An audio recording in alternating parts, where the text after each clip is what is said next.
নমস্কার বন্ধুরা, কেমন আছেন সবাই? আশা করি সবাই খুব ভালো আছেন, সুস্থ আছেন, আনন্দে আছেন। আপনাদের সবাইকে আমার চ্যানেলে স্বাগত জানাই। আজ আমি আপনাদের পড়ে শোনাব সমরেশ মজুমদারের লেখা গল্প ভাসানের সুরে বোধনের গান।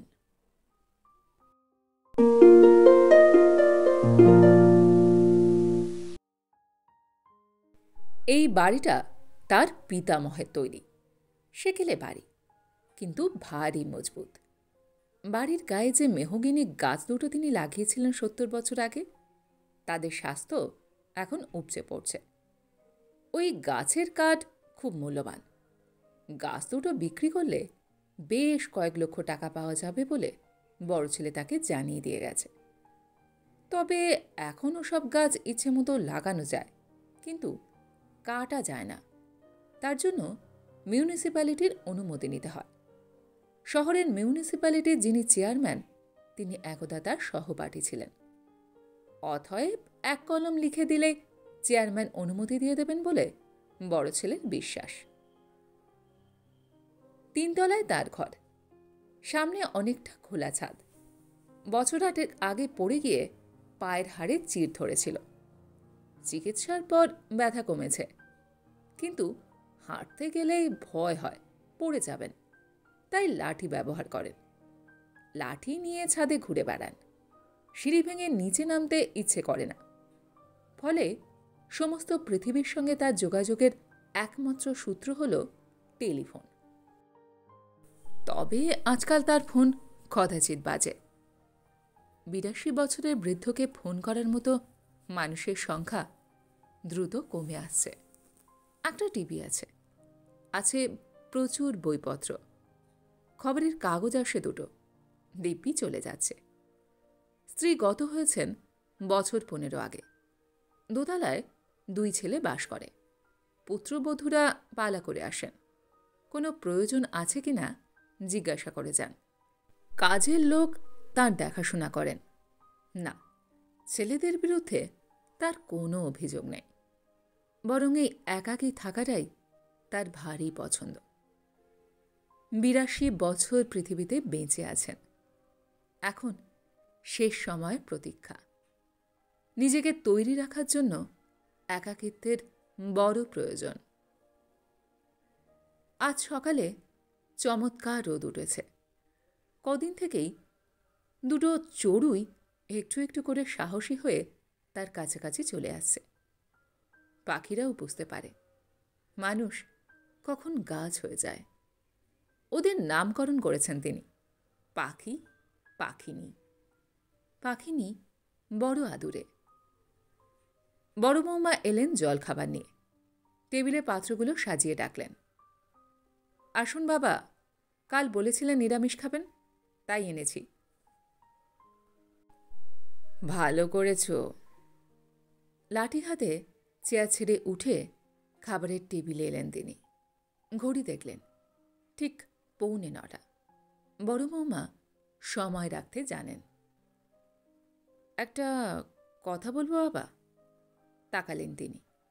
বড় বৌমা বললেন, আপনার ছেলে বলছিল ওর পরিচিত একটা সংস্থা আছে, যারা খুব যত্ন করে বেড়াতে নিয়ে যায়। আপনি তো অনেকদিন বাইরে বের হননি, দিন 10 জন্য ঘুরে এলে একটু পরিবর্তন হবে। দেখছো, এই ছাদের উপর হাঁটাহাঁটি করি, নিচে নামতে ভরসা পাই না। আপনার কোনো অসুবিধা হবে না, ওরাই সব ব্যবস্থা করবে। হরিদ্বারে তো কখনো যাননি, এখন ওখানে আবহাওয়া বেশ ভালো। না না, আমার তীর্থে করতে যাওয়ার কোনো বাসনা নেই। তীর্থ করতে যাবেন কেন? হরিদ্বারে গঙ্গার পাশে বসলে মন ভালো হয়ে যায়। ওরকম দৃশ্যের সামনে গেলে সময় কখন কেটে যাচ্ছে টের পাওয়া যায় না। বড় বৌমা বললেন, আমরা তো বছরে 2বার বেড়াতে যাই। আপনি যেতে চান না শরীরের জন্য, এদের সঙ্গে গেলে সেটা সমস্যা হবে না। বলছো যখন, তখন ভেবে দেখি। কথা শেষ করেছিলেন তিনি। ভেবে দেখলেন, ভালো ভ্রমণ সংস্থা হলে চিন্তার কারণ নেই। তবু বঙ্কুবাবুকে ফোন করলেন তিনি। ভদ্রলোক এখন ৮৪, একই অফিসে কাজ করতেন, বিয়ে করেননি, সারা জীবন শুধু ঘুরে বেরিয়েছেন ছুটি পেলেই। বন্ধুদা, আমি প্রশান্ত বলছি, প্রশান্ত সেন। আরে, কি খবর? খুব ভালো সময়ে ফোন করলে। আমি একটু বাদেই বেরিয়ে যাচ্ছি, এবার বাংলাদেশ। সেই কোন কালে চলে এসেছিলাম, এবার গিয়ে দেখব স্মৃতির সঙ্গে মেলে কি না। তা কি ব্যাপার বলো? বন্ধুদা জিজ্ঞাসা করলেন। আপনি তো জানেন আমার একটা পায়ে একদম জোর নেই, লাঠি ছাড়া হাঁটা মুশকিল। ছেলে বৌমা বলছে ভ্রমণ সংস্থার সাহায্য নিয়ে একটু বেরিয়ে আসতে। আপনার কোনো ধারণা আছে ওদের সম্পর্কে? জিজ্ঞাসা করলেন তিনি। অবশ্যই আছে, দুটো সংস্থার নাম বলছি, ট্যুর এবং স্কিওর স্কাই। এদের উপর চোখ বন্ধ করে নির্ভর করতে পারো, বন্ধুদা বললেন। যাত্রার দিন স্থির হয়ে গেল। টাকাটা তিনিই দিতে চেয়েছিলেন, কিন্তু ছেলেরা কিছুতেই রাজি হল না। এর মধ্যে ভ্রমণ সংস্থা থেকে টেলিফোন করে জেনে নিয়েছেন তিনি কি কি খাবার অপছন্দ করেন, কোন খাবার পছন্দের, কোন সময় খেলে শরীর ঠিক থাকে, একা থাকতে চান না কারোর সঙ্গে রুম শেয়ার করতে আগ্রহী। এসব তথ্য দিয়ে খুশি হলেন তিনি। ওরা যখন আগাম জেনে নিচ্ছে, তখন কোনো সমস্যা না হওয়ারই কথা। সেদিন বিকেলে ছোট ছেলে একটি ভদ্রলোককে নিয়ে এলো। বাবা, এর নাম প্রদীপ। তুমি ওর বাবাকে চিনতে? অনিরুদ্ধ মুখার্জি। ও, তোমাকেও দেখেছি, চেহারা অনেক বদলে গেছে। প্রদীপ বলল। শুনলাম আপনি হরিদ্বার বেড়াতে যাচ্ছেন। আর বলো না, ল্যাংড়া মানুষকে এরাই পাঠাচ্ছে। কি যে হবে কে জানে। ছোট ছেলে বলল, এখনো ওসব কথা ভাবছো? কিছুই হবে না। প্রদীপ বলল, আমার পিসিমা বিধবা হবার পর বাবা আমাদের বাড়ি নিয়ে এসেছিলেন। সে অনেক কাল হয়ে গেল, বাবাও চলে গেছেন। পিসিমা সেই যে বাড়িতে ঢুকেছেন আর বের হননি। ওকে ফেলে আমরা কোথাও যেতে পারি না, ওরও কোথাও যাওয়া হয় না। অনেক কষ্টে পিসিমাকে রাজি করিয়েছি ভ্রমণ সংস্থার সঙ্গে হরিদ্বার যেতে। ওরাই সব দেখাশোনা করবে। তবু আপনি যদি একটু খেয়াল রাখেন তাহলে নিশ্চিত হব আমরা। তিনি কি অসুস্থ? না না, এমনি ঠিক আছেন, তবে মাঝে মাঝে পেটে যন্ত্রণা হয়। কেন? আর কেন, একবেলা খাবেন, তাও আবার আতপ চাল। ডাক্তার দেখিয়েছি, বলেছেন আলসার হবার সম্ভাবনা আছে, ওষুধ দিয়েছেন। এসব কথা সংস্থাকে জানিয়েছ? হ্যাঁ। দেখো, আমি খুঁড়া মানুষ, কতটুকুই বা করতে পারবো। ঠিক আছে। ওরা চলে গেলেও নড়তে পারলেন না তিনি। এটা কি হলো? জীবনের নাটক ঈশ্বর লেখেন, কিন্তু নাট্যকারের একই রসিকতা। ৬০ বছর আগের কথা। তখন ২২ বছর বয়স। পাড়ার এক রবীন্দ্র জয়ন্তীর সন্ধ্যায় ২২ বছরের প্রশান্ত ১৮ বছরের নিরুপমাকে একটু আড়ালে পেয়ে বলেছিল, আমি যে কথাটা বলতে চাই সে কথা কি তুমি বুঝেছ? নিরুপমা ঠোঁট মুচড়ে হেসেছিল। কি বুঝেছ বলো? নিরুপমা তাকিয়েছিল। চিৎকার করে বলবো? তারপর সুখ, বুকের গভীরে টলটলে ঢেউ, দূর থেকে চোখে চোখে কথা, ২-৩টে চিরকুট। এক দুপুরে দুজনে ভিক্টোরিয়ার গাছের ছায়ায় পাশাপাশি বসা। প্রশান্ত হাত ধরেছিল নিরুপমার। ফর্সা লম্বা আঙুল, কি নরম। জানো, মা আমাকে সন্দেহ করছে, নিরুপমা বলেছিল। কেন? জানি না, আজকাল আমার দিকে অদ্ভুত চোখে তাকায়। আজ কি বলে বেরিয়ে এলে? এখন তো আমার কলেজে থাকার কথা। দাঁড়াও, আর একটা বছর, চাকরি পাওয়া মাত্র তোমার মায়ের কাছে যাব। গিয়ে কি বলবে? বলবো আমি আপনার মেয়েকে বিয়ে করতে চাই। প্রশান্তর হাত আঁকড়ে ধরেছিল নিরুপমা। সারা জীবনে ওই একবারই স্পর্শ, অথচ এই বয়সেও সেই স্পর্শটিকে স্পষ্ট অনুভব করেন তিনি। কিন্তু মুখ যে কিরকম ঝাপসা হয়ে গেছে। সেই 18 বছরের মুখটাকে মনে করার চেষ্টা করলেন তিনি। ফর্সা আদুরে, নাকটি বড় সুন্দর, চুল ছিল প্রচুর, কিন্তু সব মিলিয়ে গোটা মুখটাকে মনে করতে পারছেন না তিনি।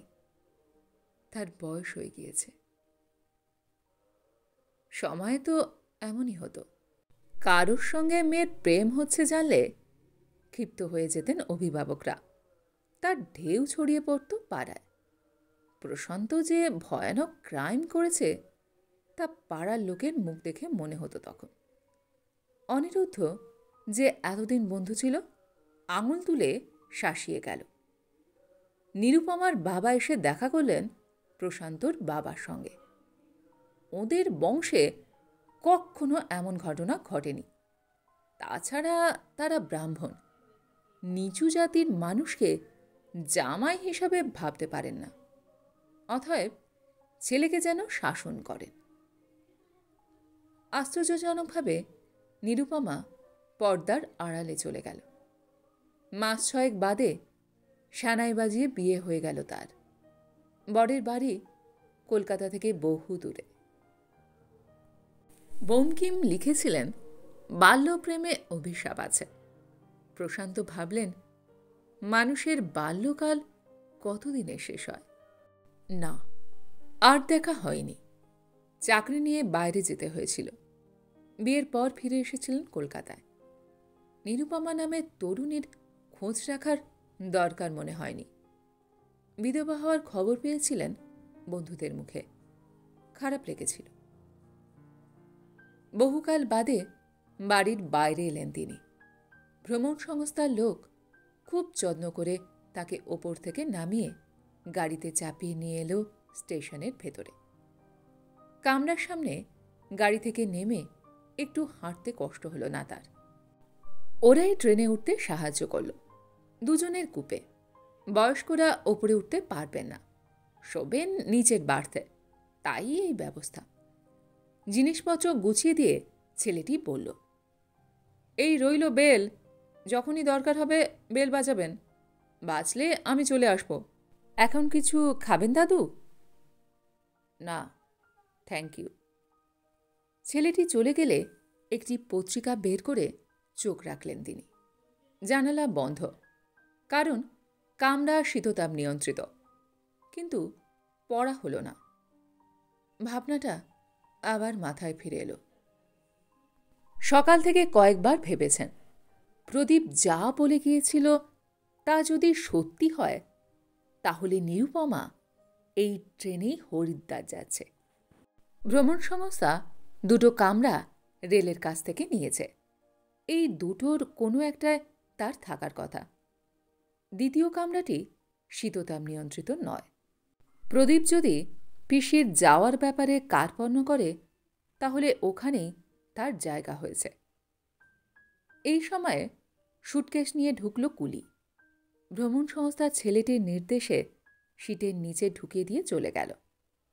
ছেলেটি ডাকল, আসুন দিদিমা, এই বার্থ আপনার, এই রইল বেল। কোনো প্রয়োজন হলে বেল বাজাবেন, আমি চলে আসব, বসুন। ছেলেটি চলে গেল। একজন অপরিচিত বৃদ্ধাকে তার কুপেতে দেখে বিরক্ত হলেন তিনি। এদের কি কাণ্ডজ্ঞান নেই? মহিলার মাথা ভর্তি পাকা চুল, চশমা, গায়ের রং ময়লা, মুখ গম্ভীর। তিনি বেল বাজাতেই ছেলেটি চলে এলো। বলুন দাদু। অনেকটা পথ, ওর অসুবিধে হতে পারে। কোনো মহিলার কুপেতে ওর ব্যবস্থা করতে পারবে না? না হলে আমাকে কোনো ছেলের সঙ্গে দাও, গম্ভীর গলায় বললেন তিনি। আপনাদের অসুবিধে হবে? দেখুন কাণ্ড, যারা আপনাদের টাকা দিতে এসেছিল তারা অনুরোধ করেছিলেন একসঙ্গে ব্যবস্থা করতে। আচ্ছা দেখি, বৃদ্ধা জিজ্ঞাসা করলেন ছেলেটিকে। প্রদীপ কেন বলেছে জানি না, মনে হচ্ছে ওর অসুবিধে হবে। দেখুন যদি অন্য ব্যবস্থা করতে পারেন। প্রদীপ? প্রদীপ মানে? আমার ভাইপো। স্থির হয়ে গেলেন তিনি। শেষ পর্যন্ত ছেলেটিকে বললেন, থাক, তুমি যেতে পারো, আমার কোনো অসুবিধে হবে না। ছেলেটি চলে গেলে তিনি হাসলেন। তোমাকে চিনতে পারিনি নিরুপমা। চমকে উঠলেন নিরুপমা। তুমি? মাথা নাড়লেন তিনি। এই কি চেহারা হয়েছে তোমার? কেন, আমি তো ঠিকই আছি, তিনি বললেন। তুমি একদম বদলে গেছ। কথাটায় আমল দিলেন না নিরুপমা। প্রদীপ জানে আপনি হরিদ্বারে যাচ্ছেন? কি আশ্চর্য, সে তো একবারও আমাকে এ কথা বলেনি। তিনি শুনলেন। নিরুপমা, প্রথমে তুমি বলেছিলে, এবার আপনি। বললে কি তুমি হাসতে না? এবার হাসলেন নিরুপমা। অদ্ভুত। কিরকম? 60 বছর আগে সম্পর্ক হচ্ছে জেনে ওদের মাথায় বাজ পড়েছিল। তাড়াতাড়ি পাত্র খুঁজে বিয়ে দিয়ে তবে স্বস্তি পেয়েছিল ওরা। অথচ 60 বছর পরে ওই বাড়ির ছেলে জেনে শুনে একসঙ্গে হরিদ্বারে বেড়াতে পাঠাচ্ছে। হেছে অদ্ভুত ব্যাপার আর কি হতে পারে? নিরুপমার কথা শেষ হতেই ট্রেন ছাড়ল। তুমি কেমন আছো নিরুপমা? একজন বাঙালি বিধবা, যার কোনো সন্তান নেই, যেমন থাকে তেমন আছি, গম্ভীর মুখে বললেন নিরুপমা। তিনি উঠলেন। ছেলেটা যে বেল বাজাবার কথা বলে গিয়েছিল তা ভুলে গিয়ে লাঠি টেনে নিয়ে দাঁড়াবার চেষ্টা করতেই ট্রেনের ঝাঁকুনিতে টলমল হলেন। নিরুপমা দ্রুত ধরে ফেললেন তাকে। এ কি, তোমার পায়ে কি হয়েছে? ভেঙেছিল বুড়ো হাড়, ঠিকঠাক জোর মেনে নেয়নি। কোথাও যাবে? টয়লেটে? দাঁড়াও, ওই ছেলেটিকে ডাকি। নিরুপমা বেল টিপলেন। তিনি বললেন, ট্রেনটা দুলছে বলে প্লেন জায়গায় হাঁটতে অসুবিধে হয় না। ছেলেটি ছুটে এলো। বলুন দাদু, একটু টয়লেটে যাব। আসুন। হাত বাড়িয়ে তাকে ধীরে ধীরে বের করে নিয়ে গেল ছেলেটি। তিনি ফিরে এসে দেখলেন এর মধ্যে সংসার গুছিয়ে ফেলেছে নিরুপমা। ভ্রমণ সংস্থার দেয়া শোয়ার সরঞ্জাম সাজিয়েছে দুটি বাড়তে। নিরুপমা জিজ্ঞাসা করল, কখন খাবে? জিজ্ঞাসা করতে এসেছিল। ওদের তো সময় দেওয়া আছে। তিনি বিছানায় গেলেন। তাকে ভালো করে দেখলেন নিরুপমা। আর কি কি বাঁধিয়েছ? তেমন কিছু না, হৃদয় এখনো অটুট আছে। চশমার পাওয়ার মনে হচ্ছে বেশ। ও হ্যাঁ, ছানি কাটিয়েছি, তবু ব্লাড সুগার বোধহয় নেই। বোধহয় কেন? ছানি কাটবার আগে পরীক্ষা করাওনি? সে তো অনেক বছর আগের কথা। তোমার কথা বলো। আমি জমেও ছোবে না।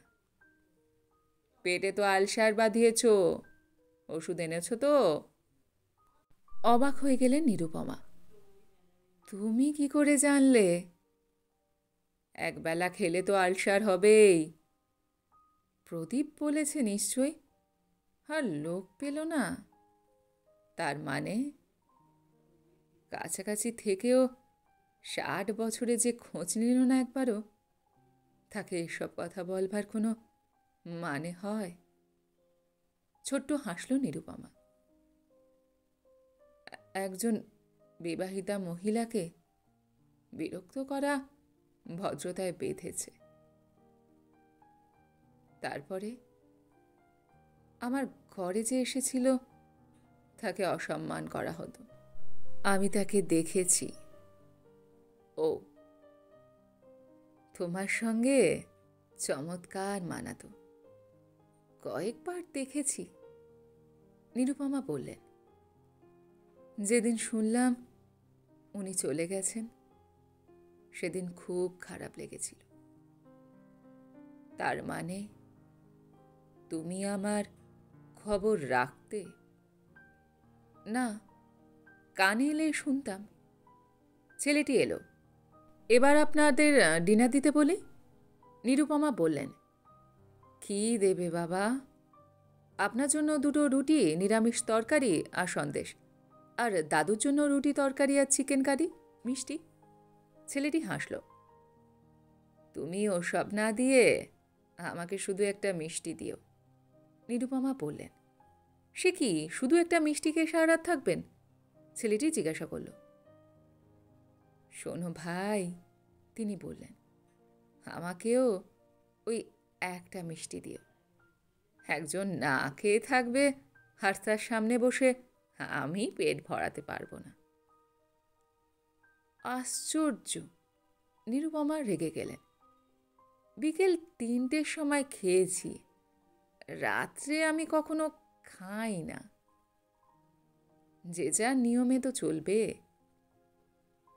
চলে তো চেহারার ওই হাল হয়েছে, চিনতেই পারিনি। দাঁড়িয়ে কি দেখছো?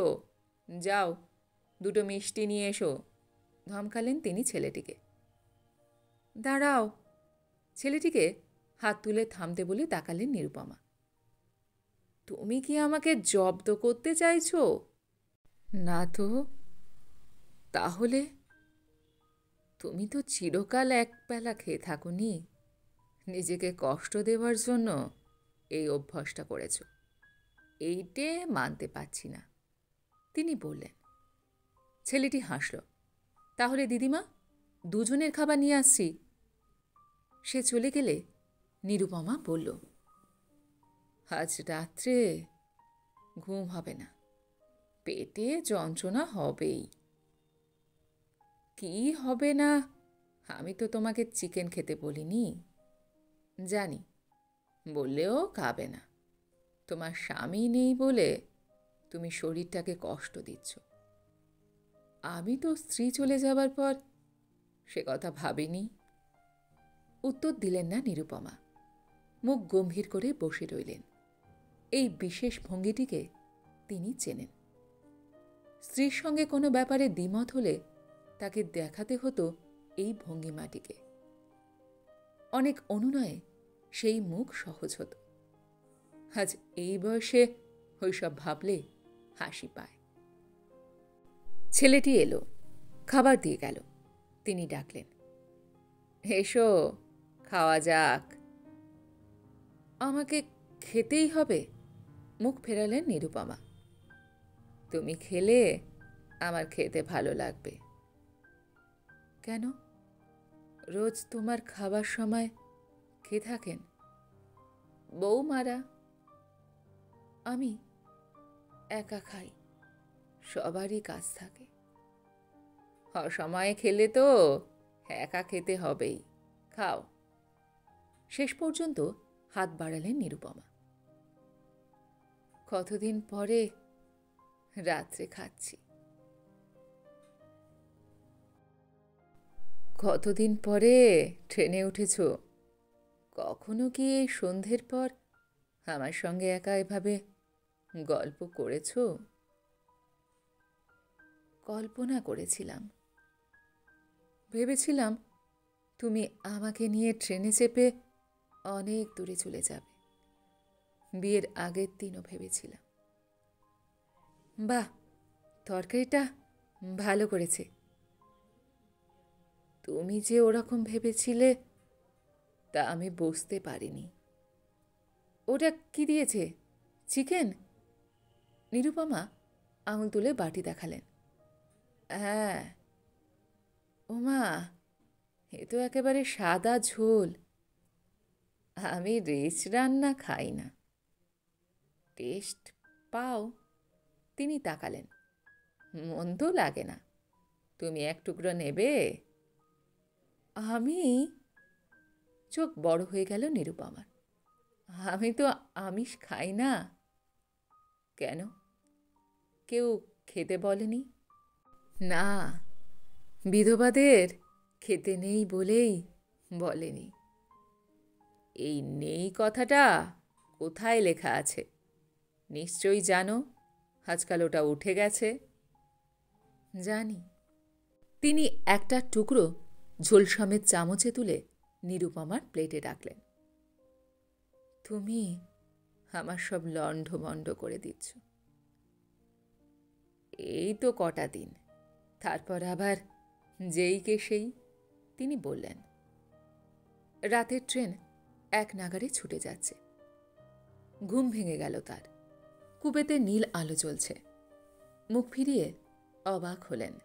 নিরুপমা চুপচাপ বসে আছেন। এ কি, ঘুমোওনি? নিরুপমা উত্তর দিলেন না।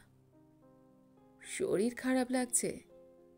পেটে কি ব্যথা শুরু হয়েছে? ওষুধ খেয়েছ? আমার শরীর ঠিক আছে। তাহলে? আমি ভাবতে পারছি না। কি? যখন চেয়েছিলাম তখন ওরা জোর করে আলাদা করেছিল, তোমার কাছে যেতে দেয়নি। আর এখন ওরাই একসঙ্গে যাওয়ার ব্যবস্থা করে দিল। কেন? সেই তুমি আর আমি তো একই আছি। তখন যৌবন ছিল, আর এখন বার্ধক্য এসেছে। মানুষ যৌবনকে ভয় করে আর বার্ধক্যকে অবহেলা। এখন আমরা এমন কিছু করতে পারবো না যাতে ওরা বিপদে পড়তে পারে। ওদের অসম্মানিত করার ক্ষমতা আর আমাদের নেই। এটা জেনেই কি এই কাজটা করল? আমার আর ফিরে যেতে ইচ্ছে করছে না। কাশীর মতো হরিদ্বারের কোনো আশ্রমে কি বাকি জীবনটা আমি থেকে যেতে পারি না? নিরুপমার গলার স্বরে কান্না মিশল। তিনি উঠলেন। লাঠি ছাড়াই টলতে টলতে চলে এলেন নিরুপমার পাশে। কাঁধে হাত রেখে বললেন, এইসব ভাবার অনেক সময় পাওয়া যাবে। আমি তোমার পাশে বসছি, তুমি শুয়ে পড়ো। প্রায় জোর করে শুয়ে দিলেন নিরুপমাকে। তারপর মাথায় হাত বোলাতে বোলাতে বললেন, ঘুমিয়ে পড়ো। এই কটা দিন চলে গেলে কি হবে? নিরুপমা ফিসফিস করে বলল। তিনি কোনো উত্তর দিলেন না। কপালে হাত বুলাতে বুলাতে একসময় বুঝলেন নিরুপমা জেগেই আছেন। তার হাত ব্যথা করছিল। হাত সরাতে নিরুপমা বললেন, যাও শুয়ে পড়ো। লাঠিটা দূরে পড়ে আছে। আসার সময় মনে হয়নি। নিজের জায়গায় ফিরে যাবার সময় খুব ভয় হলো। লাঠি ছাড়া ফিরবেন কি করে?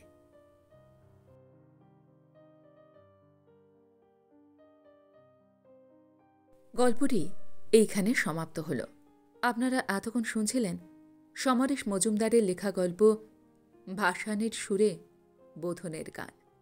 গল্পটি আপনাদের কেমন লাগলো, বা আমার গল্পপাঠ আপনাদের কেমন লাগলো, কমেন্ট সেকশনে অবশ্যই লিখে জানান। এই ধরনের সুন্দর সুন্দর কাহিনী আরও শুনবার জন্য আমার চ্যানেলটিকে সাবস্ক্রাইব করতে ভুলবেন না কিন্তু। তবে আজ এই পর্যন্ত। আমি খুব তাড়াতাড়ি আবারও অন্য কোনো কাহিনী নিয়ে আপনাদের কাছে চলে আসছি। সবাই খুব ভালো থাকবেন, সুস্থ থাকবেন, আনন্দে থাকবেন। নমস্কার।